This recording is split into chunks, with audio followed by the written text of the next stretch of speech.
is Nigeria Info. Nigeria Info.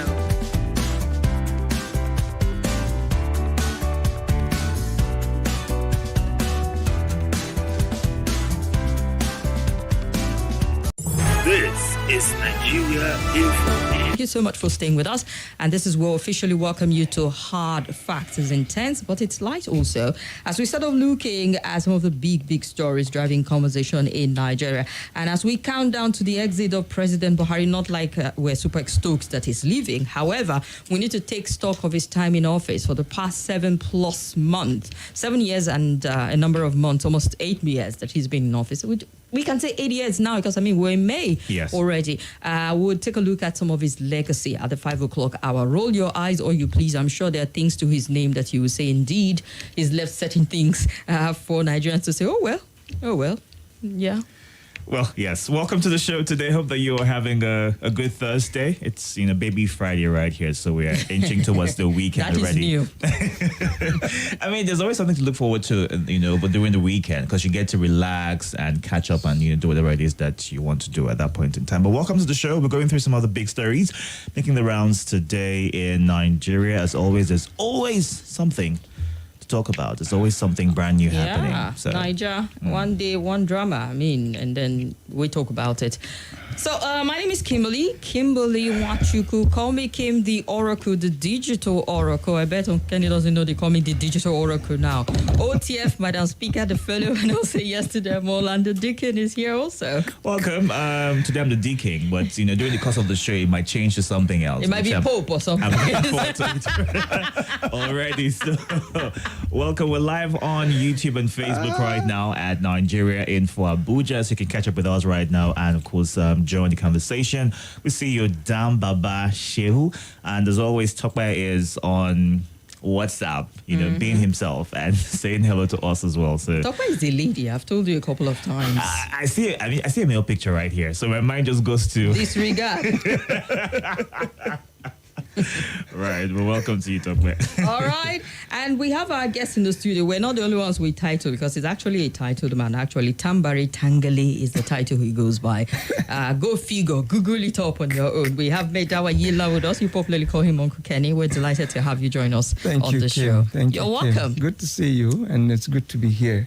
A delight, indeed. Thank you. Welcome. All right, so we'll look at some of the big stories driving conversation, and the composition in terms of the leadership of the National Assembly is one area where we're having quite an interest in, as much as some people are following the election petition tribunal, how the leadership of the National Assembly emerges as an arm of government. Nigerians should be invested in it also. So let's start off with a story there. All right, so we'll be looking at the National Assembly. More cracks as APC House divides against itself. Akeredolu rejects zoning formula, berates party for undermining APC governors.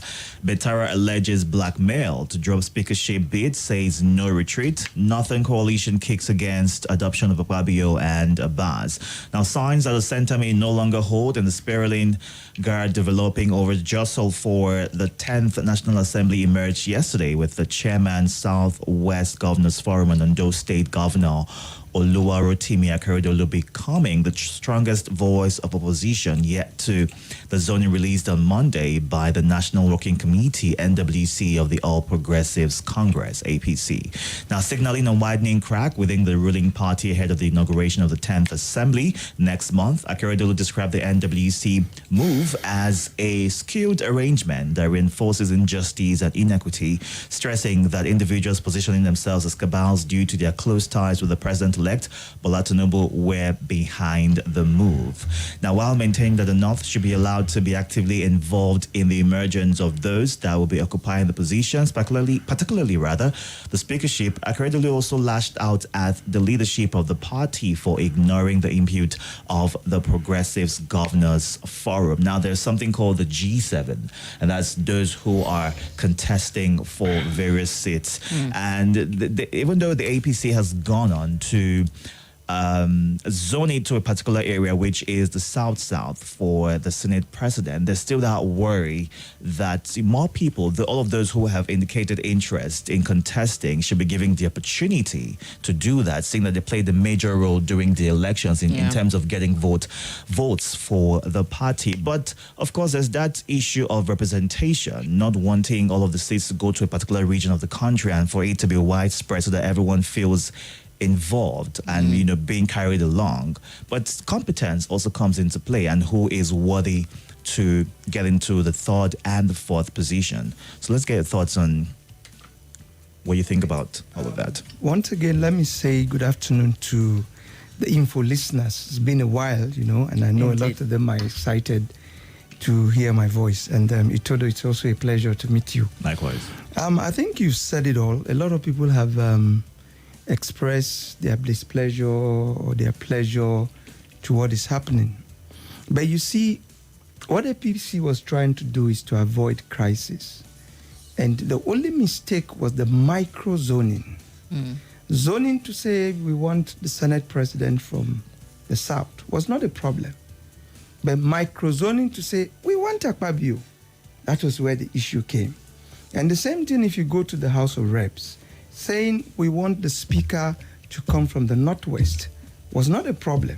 But saying we want a speaker to come by this name, and that is where the issue has generated a lot of problem, And for the Senate, we really don't see. I think Akpabio may fly because of his pedigree.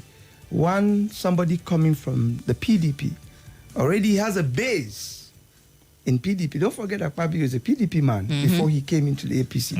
He has friends, he has alliance, he has his base there. And then now he's in the APC. So even if you throw it open and say, you know what, you guys, let's throw the ballot today, I think Akpabio may emerge. But the problem is that of the reps. These guys are, everybody has hot head. After coming from the battle of securing your ticket. And don't forget, this 10th assembly has a unique problem. Such as?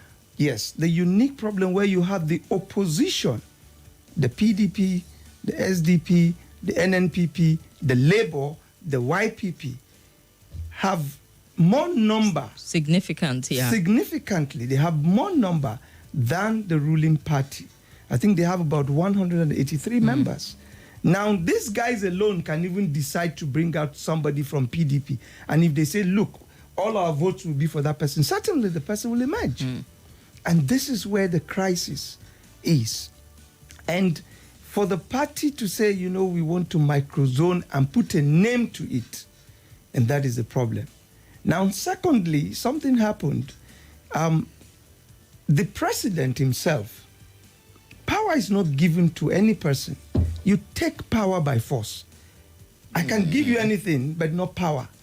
You must show you want to take power. And if you hear a lot of them... the by force party is where I'm trying to just get a wrap around my head in this sense. Are you speaking politically? That's how it works in the place of power. Politically, that's the way it works. I mean, a lot of them have quoted... look at what happened. Tinubu today would not have been the president if he didn't take the power by force. The same forces in APC came and said, we're zoning, and then the party has agreed it was Lawal. He said, wow, okay, let's go. Some of them have quoted that and say, if the president took power by force, then what is stopping them from taking it? And I bet you, if they go with the way... that this by force can be misconstrued. No, by force... As to manipulating the process which way. No. Because, I'm just thinking, putting myself in the shoes of a lot of people are looking, what does he mean by force? No, are you saying any which way we just have to end this power? By force means, I'm telling you, Kim, I don't want you to take this shoe. And you said, no, I'm going to take this shoe because I'm not a coward. I will take it. If I get it, through the legal, constitutional spelled out guidelines. Exactly. Right. That is exactly what I mean. No, we didn't understand it that way. Okay, fine. So the same thing happened to him during the primaries. It was glaring that a lot of forces were stopping him from emerging as a president. And he said no. He beat the odds. Now, again, by force also means that power is given by God, not man. So if I believe power is given by God, and I trust and I believe that, see, I'm going to put my head in this contest, what makes you think that I will not succeed?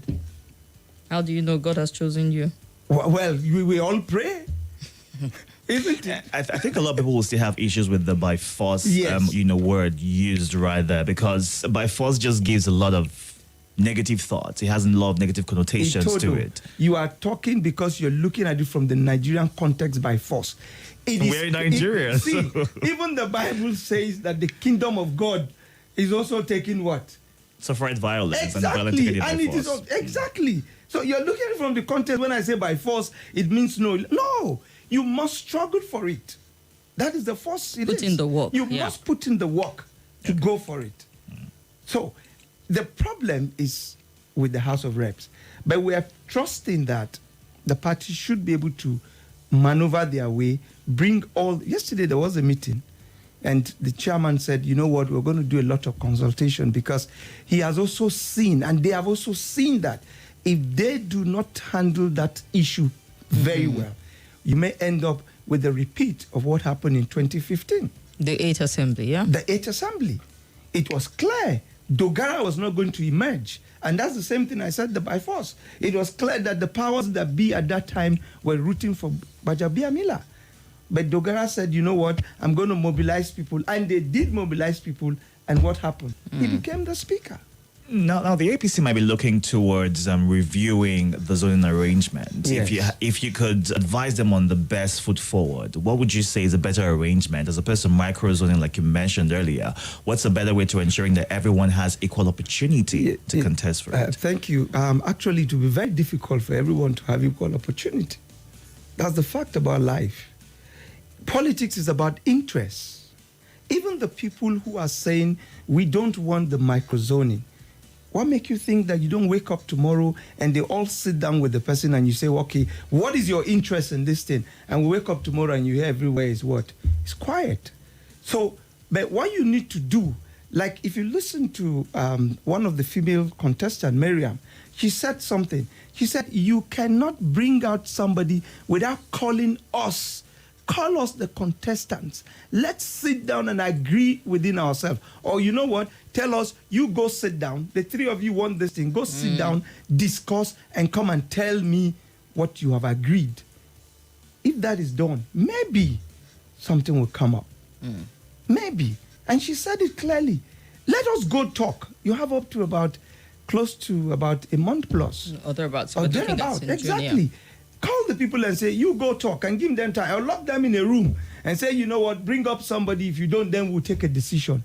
We may be But surprised. it feels like there are just a lot of people who are interested, and they're looking at it beyond region, religion, and all of that to say, see, we're entitled to this. We have paid the price. We've put in the time in the party, Yes. and we're entitled to it by force in the Nigerian In the political Nigerian context, yes. because apparently everybody feels like, they've been called for that. And that is politics. And that is politics. You can't take it. You see, one of the problem we normally have is we look at the what is right, the morality. When we judge what is happening, we say, oh, this thing should have been like this. Politics, there's no, that morality for you to say it should have been like this doesn't work. In Nigeria, or we look All at the over the global world. picture. All over the world. All over the world. If you are looking at morality, then you should be a pastor or going to the church or going to the mosque where the rules are laid down. Don't do this, you go to heaven. In politics, the rules are not laid down like that. It is the interests that really So matters. if we're looking at the Akpabio situation, is it about beyond just micromanaging to one person? Is it about his person or one person being micromanaged just altogether? Because, there are a lot of people who raise brows about his person also. People will Let's go on a quick break. Let's go on a break. We'll be back in a bit.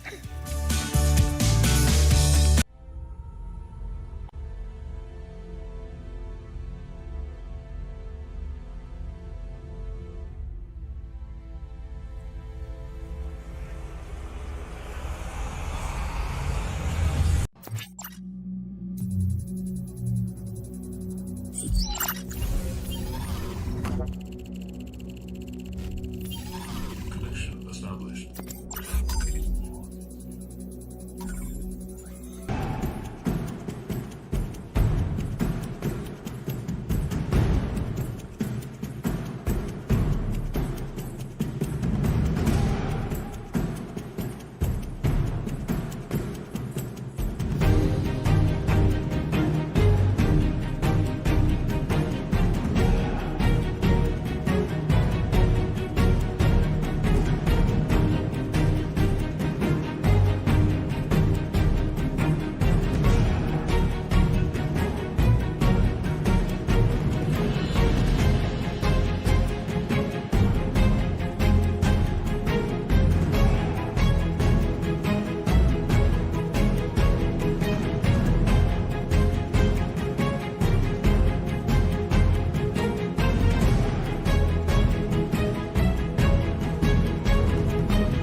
My name is Kimberly Nwachukwu. I'm the host of Hard Facts, and I bring you the biggest stories driving conversation every weekday here on 95.1 Nigeria Info Hard Facts Show. I love to get your opinion and conjectures, but the facts you cannot dispute here on Hard Facts. Join me and let's talk. This is Nigeria Info. Nigeria Info.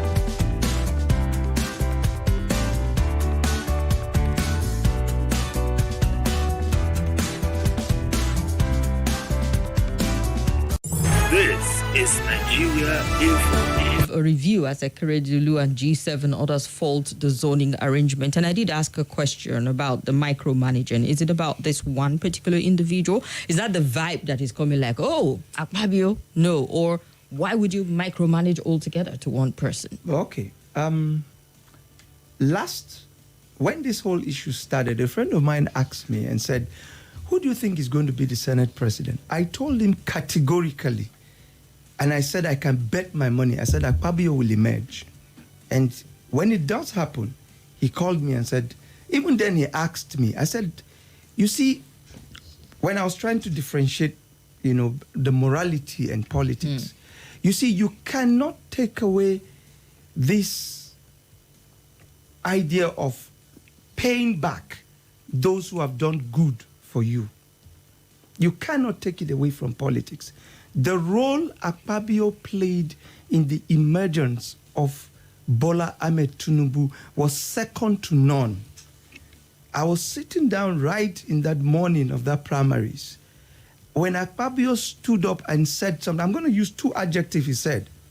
He said he was the first person to speak. He said, I am going to step down for my mentor, an elder brother, Asiwaju Ahmed Tinubu. And I touched the person on my side and I said, primaries is all over.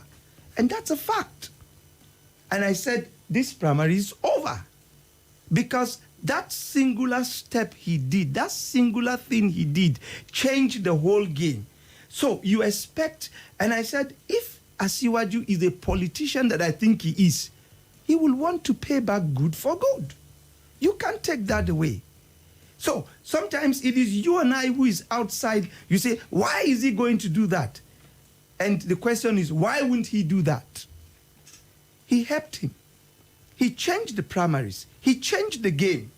And obviously, politics is a different... It's about reward, I can see it. People get rewarded for the effort they put in at the end of the day. It's a different ball game. Sometimes you see people struggle and they boot people out of power. What is the issue? They say when he came to power, he forgot those who helped him. We are the same people who will say, look at the people that helped this man to power and see the way he's treating them. So for the man who knows what power is, knows what it means to say, thank you for helping me. But where does that leave us as a people, as a country? Now, where does that leave our 10th assembly? Because if people are just sorting themselves out there, you start to wonder if we're getting the most competent for setting offices and who are committed to doing it for the public interest and not just about personal interest. Kim, the government already, there are checks and balances that is already laid enshrined in the Constitution where you and I should hold the government responsible. Let's allow them play their politics. Let those who are going to emerge. But then when they are on the seat, when they don't do what they are supposed to do, then you and I will be able to hold them responsible. I give you an example. I know you're going to touch about the issue of the borrowing. Since we're on the round table, but I don't know, can I just chip in a little? Go ahead. Good. Let me chip in a little. In the National Assembly, you have PDP members. And then the president comes almost at the twilight and says, you know what, I want $800 million for this and that. Now the question is, where is labor? Where's the opposition? Where's the whatever, the society and whatever? Now, this is where you and I should be able to say, you know what, let's walk to this assembly. Let's talk to them and say, you cannot do this. But what happened? Nigerians are docile. I would not agree with that. I've seen people who have, taking all kinds of actions also. I will take my mind back to the gender equality bill where women protested for months. Where did they leave us at the end of the day? This is where you even have people who, when there is a town hall with their legislators, they're there to just talk about some of these issues and present their own perspective. This is where you and I come in. Allow them do their politics and bring out whoever is going to be their speaker, whoever is going to be the president of the Senate. But what you are supposed to put your eye on the ball is, what are they doing there? Are they doing what is going to benefit you and I? If they are not, then we mobilize. We go there, we close their gates, and you say, you know what, you're not going to sit until you do this thing the way we do. And that's why I said it's already enshrined. Even the process of recall. What happened? If you voted somebody, and the person is not doing what you're supposed to do, what is the Constitution saying? You people in your constituency should call the person home and say, you know what, we sent you to Abuja to go and vote on this. This is the kind of vote you went to do. We don't want it. This is not the reason why we're sending you there. And you hold them responsible. For this politics of what they are doing there, we can't do anything. But can the opposition, because let's to take you back to you talking about the opposition from the PDP, Labour Party, and NPP and the likes, who have a significant number. And they're already talking about a rift in the APC structure, which they can, leverage on at this point in time to get their own leadership. And you did touch on it, but let's look at it in practical terms, because you speak from the political perspective on how easy it will be to achieve that. It is very easy. It is very easy. But you see, have we had that before in the past? But this is the first time we're having a significant opposition. That. You see, and that's why I said it's like a game of chess. If these same people now who are in the opposition, take for example, in the 10th Assembly, like I told you, they are number 183, and they call themselves the greater majority. Now, when they begin to converge, let me tell you what's going to happen. The APC will not sit down to allow them converge and form a block. All they will do is they will try to break the block. And that's politicking. But if they say, you know what, we have a greater majority and we're going to stand for the interests of Nigeria to see that we cut these people from what they're doing, they will achieve it. But again, like I said, APC will not sit down to allow them form that block. They will definitely want to create a crack. They will want to create a crack. And that's the politicking. That's the give and take.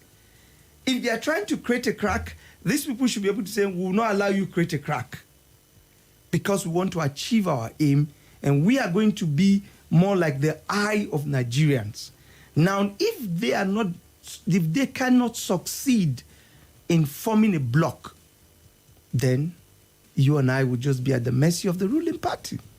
Now, let me take you back to something you said earlier about when the people we nominate or elect, rather, do not deliver on their promises, what we expect of them. I mean, we are able, or we should be able to go there, in quoting you right now, lock up the gates, protest, and prevent them from seating. But if we're to do that, do it by force, it'll be tagged a crime. And those who ventured into that process would get themselves into more trouble than they bargained for. But in ensuring that we, get the deliverables of democracy and, put our leaders into that situation where they work according to what they promised us. Looking at the 10th Assembly right now, side by side, how do we ensure that whether or not it's zoned to one particular part of the country or not, we're able to understand that what's important is the best interest of the country, and whoever it is that emerges should be able to deliver on what we expect of them? Yes. Let me also make a correction. You see, you cannot go there and lock the gates by force. I quoted you. No, lock the gates by force. Okay. Now, see, you can go there with your letter of protest. You're writing a letter and you insist, we want to see the speaker. We want to see the president of the Senate. And you present a letter to him, right? And say, for this request that has come before you, we do not want you to assent to it. That's number one. Number two, people back home in their constituencies now can even call their senators and say, can you come back home? We want to see you. And the man will say, what is it? We say, we are calling you, even though the time is short. If you call him, the man will say, what are these people saying? But these are all the process, like I said, enshrined in the Constitution for us to see that we put these people on their toe. But we don't do it. We don't do it. I mean, we tried with Senator Dino Melaye, and Nigerians now appreciate that it's not a walk in the park trying to recall anyone. It is not a walk in the park. It is not. But you see, it is because the Constitution is being amended, or this Ninth Assembly. Yeah. Now, if we bring up some of these things and say, look, the process of recall is too cumbersome. The process of recall is too big and whatever. Let's try and see how we cut it down. It will be done. You think? Who will bring up the bill? There are people who you have sent.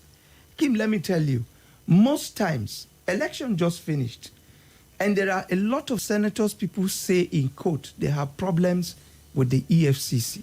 But they won election. Who voted for them? There are people. There are people who voted for them. Even with the cases that they are carrying. So that tells you that it is not only the problem of the man you are sending, even you who is sending that same man also have your own issues to carry. So, and in the process of electioneering moments, these are times Nigerians should x-ray from different constituencies the people that their people are sending. You don't x-ray them until they send them to Abuja. Then you say, oh, this man has a court case. Where were you when the man was campaigning? But is it at that point that you question? Isn't it the political parties that limit the options for Nigerians? Is what the political parties present. It's a rock and a hard place. No. So the political parties should filter internally and make sure they're putting their findings. Because already with even Akpabio, people are looking at the corruption allegation hanging over his head and wondering, in spite of how much effort he put in to bring Bola Ahmed Tinubu, he still has this. It's a dark cloud over his head that people will not forget in a hurry. Yes, it borders on allegation, but it's there. It feels like we don't care. Allegation means nothing until... No, let me tell you a scenario. If Party A brings out somebody that has a problem in court, an EFCC or whatever case, and Party B looks at the fact that we're going to bring up somebody who doesn't have any problem, and people go and vote Party B because it doesn't have problem, the next election, nobody will tell Party A that, you know what, sit up and bring up people who don't have issues. It's as clear as that. Let Party A decide to do whatever they want to do. They can even go and bring somebody right from the prison and say, come and put him. Party C will say, you know what, this man is just coming from the prison. Well, we had the presidential election in which the president-elect had all kinds of allegations hanging over his head. He still won, in spite of the fact that he has someone with an impeccable record, presumably, who didn't. That is another issue itself. Completely. No, I'm just trying to tell you that, there are a lot of variables in looking at it here. And those variables, even in what played in the 2023 elections, a lot of variables played. See, let's go back to 2015. How was power collected? It was very easy. 2-3 parties came together. You say, you know what? We need to challenge the ruling party. And they merge. Nothing stopped it. So what happened in 2023? Why don't these same 2-3 parties shield their sword, come together and say, we're going to challenge the ruling party? Do you think anything could have done to stop it? Nothing. So these variables are things sometimes you should also look at it. All right. There's also the concern about leaving the Southeast and the North Central from the 4 principal offices. Now, most of the senators-elect believe that the zoning of the principal offices of the National Assembly did not meet the mark of equity and fairness. Is it possible to satisfy everyone? My brother, I tell you, I sympathize a lot with the Southeast. I sympathize a lot with the people of the Southeast. And I think it's high time the people of the Southeast should begin to look deeply. You cannot continue doing the same thing over and over and it is not yielding result. You cannot. And I said something here. I said, politics is not about morality where you say, this thing should have been done. It's difficult. So, and for you, even in your house, if you're not careful, one child will say, see, I know daddy loves this person more than I do. And it's his own perception. And again, he may be right. Maybe because at any time you want to do something, you say, Itodo, come and take. And then they say, oh, daddy loves Itodo more than everybody. It may be a perception. But you see, in the case of the Southeast, there's a very peculiar issue happening there. What is the issue that is happening there? And when you take politics away from religion, I give you quickly, let me just chip in a story. Somebody, when Obasanjo was in power, somebody came and then they were trying to report Nasir El-Rufai, and they said, oh, this man is giving land to all his friends. And Obasanjo said something. He said, wait, when I make you a minister, give it to your enemies. You understand? He said, wait. When I give you a minister, then you give land to your enemies. And it's not possible for you to begin to give land to your enemies. You give them to your friends. It was called. And reward in politics are things that you put in people who stood by you when you needed them. So if the Southeast is saying, and that's why I said I sympathize. Yes, we want that, okay, you should zone it to the Southeast. But the person in question and the people who are around will say, what did the Southeast bring on board? And you cannot deny it. They didn't bring anything on board.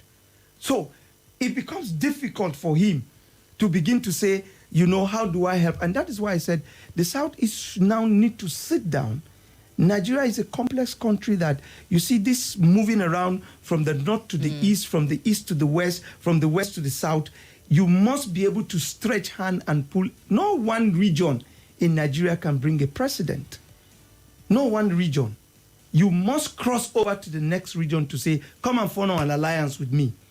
And then you bring a president. And the region that doesn't come around, sometimes, we are human beings. It can be difficult for you to say, let me shield all what they did and then come and bring them on board. You bring them, or maybe put them in one stool close to you. But those who are sitting on the table will know that they stood by you when you needed them the most. All right, let's look at some comment quickly, and then we'll get back to this pesky little problem of borrowing also, as the president writes the Senate and seeking $800 million loan. Like we're not drowning in debt already. But let's look at some comment quickly. All right, excuse me. Dan Baba Shehu says, Kimi Itodo, the dual well done guys, I feel you. Isaac Onyin Kasa says, you are safe with... Really? Okay. And we see you, Ibrahim Hajara. The Oracle, me, they fear this your BGO. Who's your BG? Okay. Bodyguard. That's me, yeah. The process of protest is outlined by your guest is not it's not as easy as it sounds. It's not achievable. And that's Johnson Moka sharing his thoughts Talking about there. the recall. Yeah. All right. And Kanglo Lajide Daniel says, good afternoon. What has it benefited us as a nation in all this Senate president stuff? For me, everybody's just fighting for their own interests. Kanglo from Rayfield in Jos, listening online. You grab power by force to me is anti-electorate, says Tony there, Yampe. Tim Hammond says, so are Igbos enemies of Nigeria? He's asking a question. Well, I don't know where that question is coming from. Emmanuel Abel, good to know that you're listening. Let's look at a handful on WhatsApp quickly. All right, going through WhatsApp right now. Dr. Sahid Gidado is watching all the way from Finland. Hello to you. There is no morality in politics. It's all expedient. Travis Ikechuku sharing his thoughts right there. Unfortunately, Nigeria democracy is not ready for competence, Tokba says. And Kolawole in Piakasa says, please mention what Akpabio did to the off-your-mic saga. Asking a question right. And Leo is asking a question saying, is it not the same Akpabio that snubbed the EFCC not long ago? Does it mean that he's now bigger than a whole institution like the EFCC? Any candidates nominated and supported by the president-elect might amount to another rubber stamp Senate in the offing. His choice might not be the best for Nigerians. Okay. All right. And your analyst should know that 1.1 is equal to 2. I bet him Akpabio may not emerge as the Senate president. Something from Kuje. And Chris Eziocha from Madala says, zoning of key positions by APC, there's nothing wrong with that if it is equitably done. All shades of opinion should be constructively represented. Competence and capacity to deliver should be of utmost consideration. It is a time to redefine our political landscape and common destiny. And Comrade Johnson from Utaka, did I hear our guest say that we can recall a serving National Assembly member? The same people who weren't allowed to vote freely will have the power to recall without paying for it. I need more clarification on that. And with due respect to you and your opinion, I can only agree with your analysis on what's currently going on in the National Assembly and power sharing formula, only if all you're trying to portray is that politics is a dirty game. Because as far as I know, politics has never been a dirty game and should not allow to be dirty in Nigeria. Okay. All right. And Bela Sianovic says, let's be frank, the 10th Senate pose a threat or might pose a threat concerning the choice of the Senate president. It reduces the value of our democracy, making it sound like a demonstration of craze. The Senate president position isn't a reward system. Okay. All right, we'll just go on to the next story. We've heard from quite a number of people, and the Senate, the president on Wednesday asked the Senate to approve a new borrowing request of $800 million. The president made a request in a letter to them, and it was read. President made the request, which was read by Senate President Ahmed Lawan at Tuesday's plenary. The president in the letter explained that the loan will be used to scale up the National Social Safety Net Program, and said the new borrowing will be sourced from the World Bank. Please note that the Federal Executive Council approved an additional loan facility to the tune of $800 million to be secured from the World Bank for the National Social Safety Net Program, and they need to request your consideration and approval to ensure early implementation. A copy of FEC extract attached to the letter reads, you may wish to know that the federal government of Nigeria, under the conditional cash transfer, will transfer the sum of 5,000 naira per month to 10.2 million poor and low-income households for a period of 6 months, with a multiplier effect on about 60 million households. In order to guarantee the credibility of the process, digital transfer will be made directly to beneficiaries' account and mobile wallet. The program will stimulate informal sector, improve nutrition, health, education, human capital development of beneficiary household. Last week, Senate approved 22.7 trillion naira CBN ways and means spending. And then we're getting this request for the social safety net program. Already, with the ways and means and all of that, our debt profile has skyrocketed. Even the IMF and all of them are worried for us. I mean, Akabweze was talking, I read a bit of the interview, was saying we do not generate enough to have this kind of suffocating debt level and borrowing that we're still going on. You start to wonder, sometimes I maybe that's why the president-elect just said, let me jet off to Europe and clear my head. Like, how do we begin to unravel ourselves from this web of debt that we're in at the moment? Well, Kim, it may interest you to know, somebody was trying to make the analysis, and he said, you and I, as in every Nigeria, is already owing 350,000 naira. Going by the debt per capita. So let's put that in our head. And then actually, the president, Buhari, is the most borrowed president we've had, But you see, since 1999. Yes, the interesting thing about this actually, when the Senate president was reading that letter, when he came and said that the money will be directly transferred, he was even laughing. He was laughing. He said that this money is going to be paid directly to this 10.2 million people, and he was laughing. And sometimes, actually, this is where, as a people, we do get it wrong. One, if you look at the timing for even this issue of this borrowing, it is completely wrong. Let's you were talking about the borrowing. Let's finish with it, because we're also looking at timing when it comes to contracts that are still being awarded. Exactly. You see, the timing, no matter how sincere you may want to do it, people will look at the timing and question it and say, wow, how comes? When you're just about to leave it, no matter how sincere you may want to do it. The timing. Now, secondly, it is said that they are going to pay 5,000 for 6 months to these 10.2 million people. And then I kept asking, and you see, this is where we tend to get it. You see, like it has always been said, there's nothing wrong if we're going to remove subsidy, right?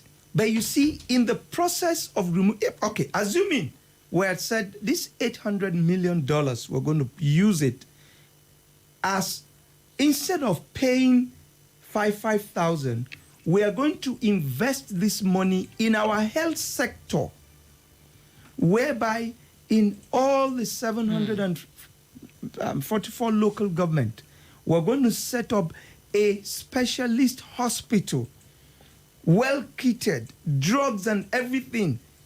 See, I will prefer you to do that than for you to give the 5,000, because I may not even be among those who will get the 5,000.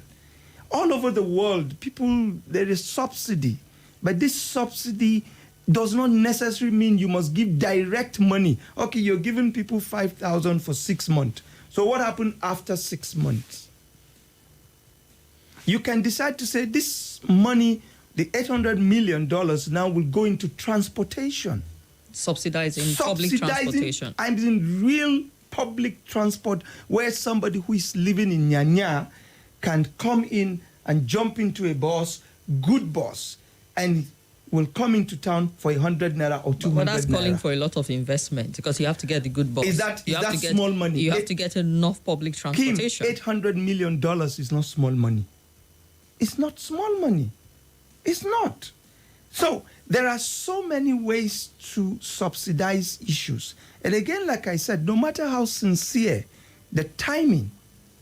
Now, I kept asking myself, and I said, just like you jokingly said, maybe that's why the president-elect said, you know what, let me run outside and just go and cool off my head. And then I was thinking, maybe he even decided to say, you know what, let me go to Europe and go and meet this president and talk to him. What's the distance between Europe and wherever he is in Europe? They are in the same Europe now. London. Exactly. I mean, how many hours plane or bus or whatever to say, you know what, we need to sit down and talk. This thing cannot fly. Nobody knows. But according to the finance minister, yes, this money is in the bag already. When they were talking about subsidy, they already sourced it. So this approval is just coming after the fact. Because the finance minister gave the impression we've already sourced this. Or well, perhaps still following the process. The process of acquiring it anyway. Yes. So again, like I said, this letter was written to the Senate. He wants an approval from the Senate. Can we as Nigerians, because all through the air today is the issue of this $800 million. Can we as Nigerians say we don't want that 5,000? We ourselves, we are saying we don't want to collect it. And so for that reason, Senate, do not grant that approval. And again, like I said, don't forget, there are opposition parties in the Senate. So even if the ruling party wants to push for it, they need the opposition party to support so that they can get the approval. So, but we know where to hold people responsible. We may shout here and tomorrow they grant the approval. But if we don't want the approval, then we know where to take our problems to tell them, see, do not grant this approval. If it is the approval, wait, maybe when the 10th Senate comes. You know, one will say, if you're leaving the removal of the subsidy to the next government, a lot of things should be left to them when it's tied to that also.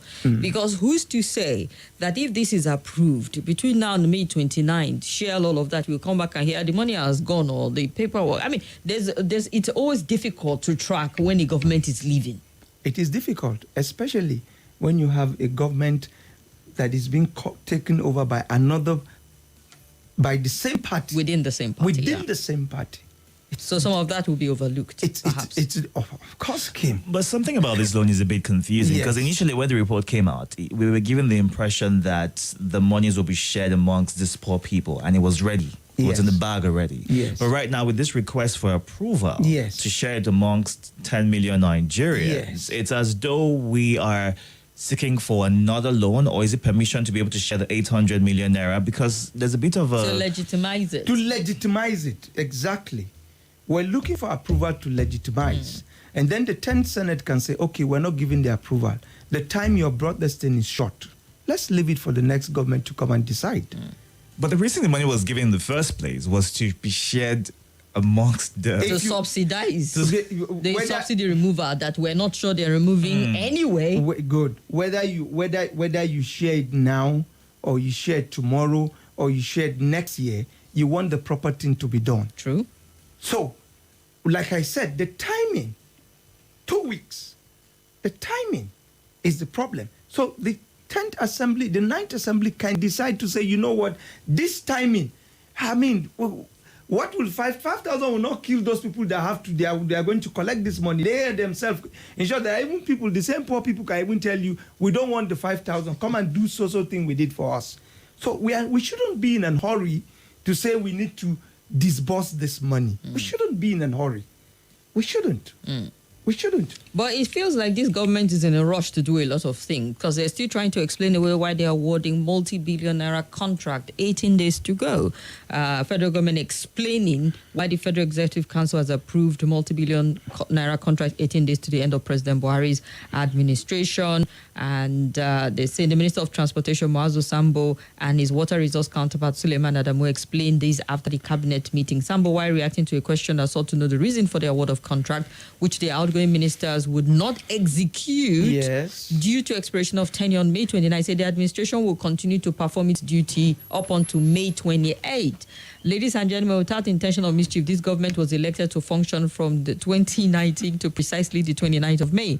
Should we now stop functioning 1 month before the next appointment because we're coming to the end of our tenure? Is the poser he's throwing back at people and saying, so we still have some days to function. We still need the resources to function. And so if we're awarding contracts and putting them out, is well within our right to do that. It is within their right. However, but again, that's where we're saying. This is where we're coming from. You see, the government cycle is such a very... it's shrouded in a lot of things that you don't want to open. Now, one of the problems, yes, government is a continuous process. Yeah. Yes, we don't doubt that. But you see, if you look back at our history... Okay, Uncle Kenny, can we take back this history part of it after the news? Good. We have Joy standing by for the news at the top of the hour. We'll take it off from the history and to open up the phone lines to hear from you afterwards. Stay with us. Hello, my name is Kimberly. I'm the host of Hard Facts, and I bring you the biggest stories driving conversation every weekday here on 95.1 Nigeria Info Hard Fact Show. I love to get your opinion and conjectures, but the facts you cannot dispute here on Hard Facts. Join me and let's talk. This is Nigeria Info.